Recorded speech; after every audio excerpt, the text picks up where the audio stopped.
का कार्य हम लोगों ने किया था कि राज्य सरकार के द्वारा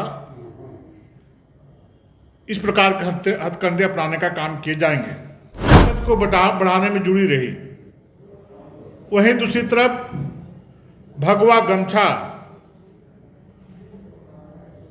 धारण करके जो मतदाता मत देने के लिए आए थे, उनके साथ वैसे मतदाताओं के साथ प्रशासन के लोगों ने दुर्व्यवहार करने का कार्य किया गया। 2 और 3 पर पोलिंग एजेंट को बाहर कर बोगस कराया गया।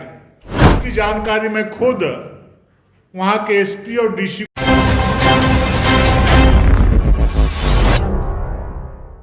48 निकाय क्षेत्रों में संपन्न हुआ है। इस चुनाव में लगभग 50% मतदान हुए हैं और बढ़ने की भी संभावना है। मैं राज्य के सभी 48 नगर निकायों के माताओं, भाइयों, बहनों को धन्यवाद और आभार व्यक्त करना चाहता हूं कि बैलेट पेपर पे चुनाव होने के बावजूद भी 50% से अधिक लोगों ने मतदान केंद्रों में उपस्थित होकर के मतदान करने का कार्य किया है। मैं आज निर्वाचन आयोग को भी धन्यवाद देना चाहता हूं, जिसने राज्य सरकार के द्वारा हर स्तर पर हुए प्रशासनिक हस्तक्षेप के बावजूद मतदान संपन्न कराने का कार्य किया है। मित्रों, यह सरकार चुनाव भाजपा के आंदोलन और न्यायालय के दबाव का राज्य सरकार कभी भी नहीं चाहती थी कि इस राज्य में निकाय के चुनाव हो। आज संपन्न चुनाव में पुलिस प्रशासन के सहारे चुनाव को प्रभावित करने के लिए राज्य सरकार ने हर प्रकार का भारतीय जनता पार्टी को बहुत पहले से थी और उचित मंच पे अपनी बातों को रखने का कार्य हम लोगों ने किया था कि राज्य सरकार के द्वारा इस प्रकार के हथकंडे अपनाने का काम किए जाएंगे। और चुनाव आयोग को भी लिखित रूप से हम लोगों ने आवेदन दे करके ये शंका जाहिर की थी। एक तरफ तो 20,000 से अधिक मतदान कर्मियों को मत देने से वंचित करने का काम इस राज्य सरकार ने किया है।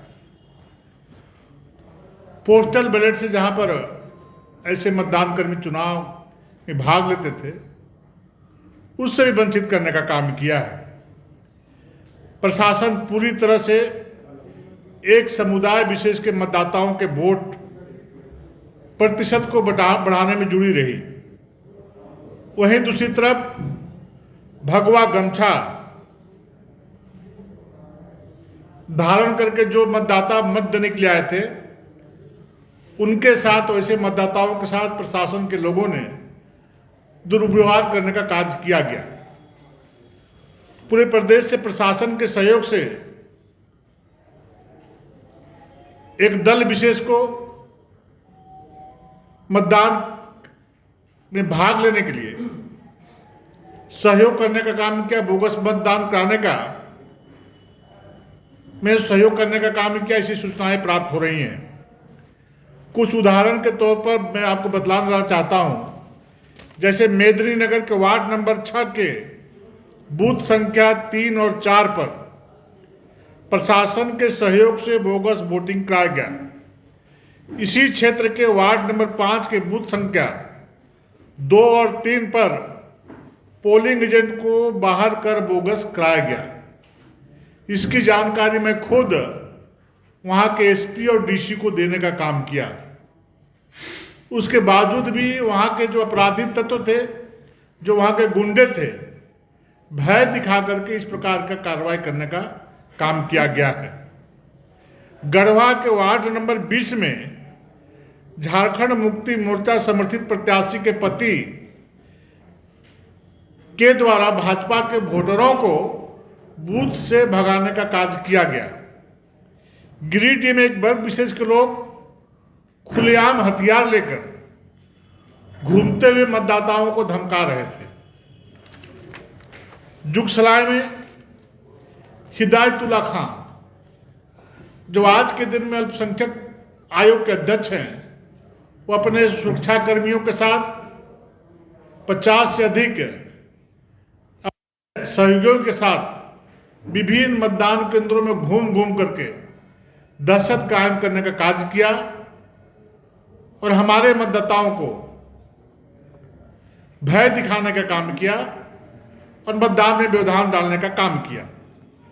साहेबगंज में व्यापारी वर्ग के मतदाताओं को सत्ताधारी दल के कार्यकर्ताओं के द्वारा धमकियां दी गई।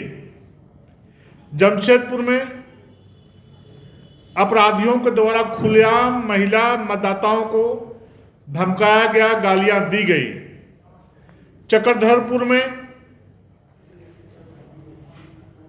एक प्रत्याशी के द्वारा, सरकार में चलने वाली पार्टी के प्रत्याशी के द्वारा वोटरों के बीच में पैसे खुले तौर पे बांटे गए।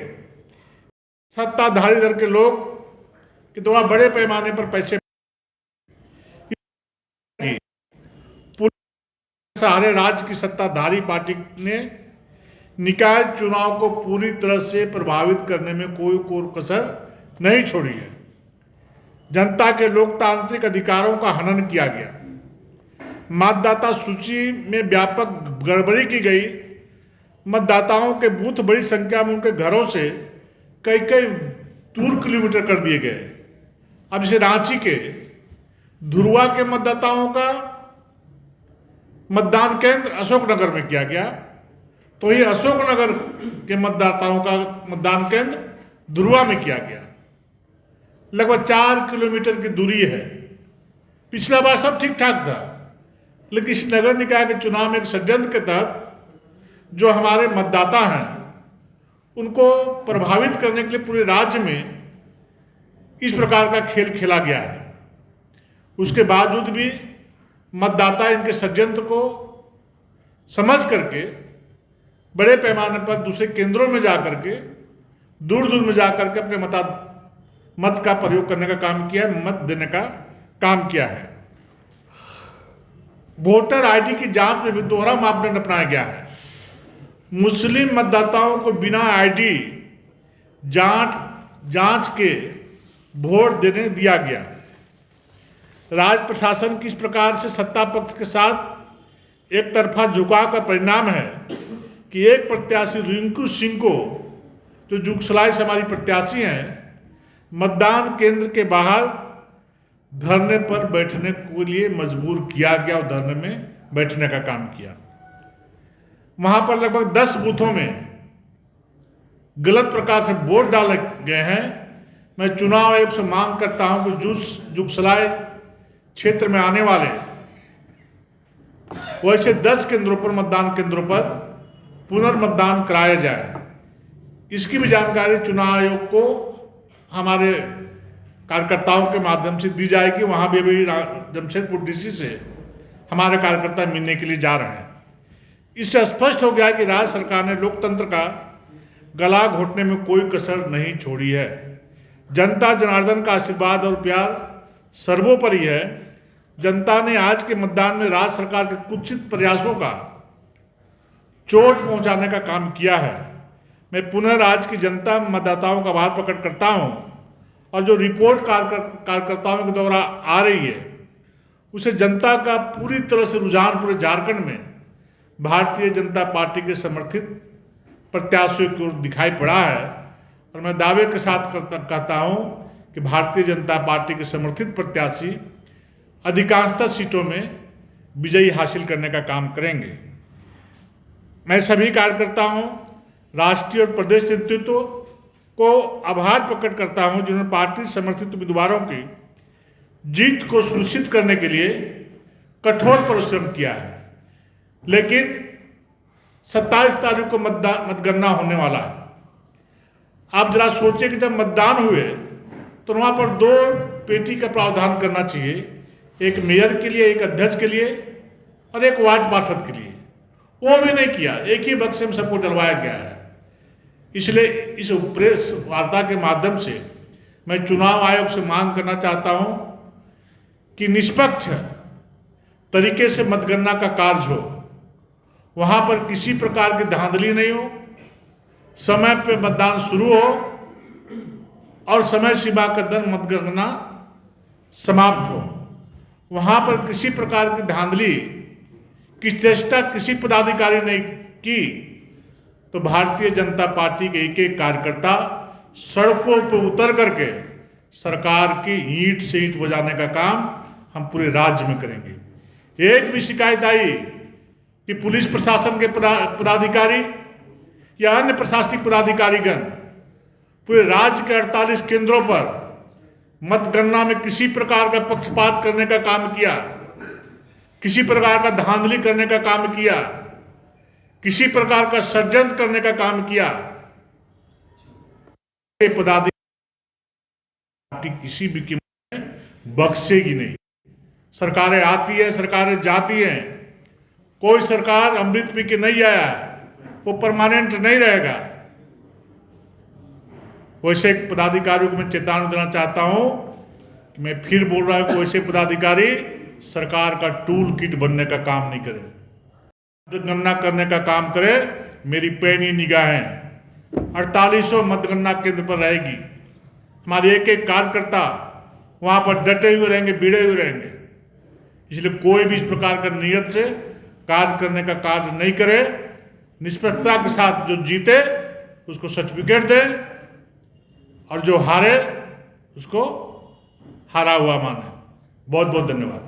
आदित्य जी, ये बताइए, अभी दो तरह की बातें आती हैं। एक तो चुनाव की प्रशंसा भी आपने, मैं चुनाव आयोग को धन्यवाद दिया कि भारतीय जनता पार्टी के एक एक कार्यकर्ताओं के आंदोलन का परिणाम रहा कि उसके आगे सरकार झुकी और भारतीय जनता पार्टी के दबाव के कारण आज चुनाव आयोग ने चुनाव कराने का काम किया। और मैं ये भी कहा कि हमारे वैसे मतदाताओं को जो जिनका बूथ अड़गुड़ा में था उनको ध्रुवा किया गया है, ध्रुवा में था उसको सुगंगर किया। ये सरकार का षड्यंत्र है।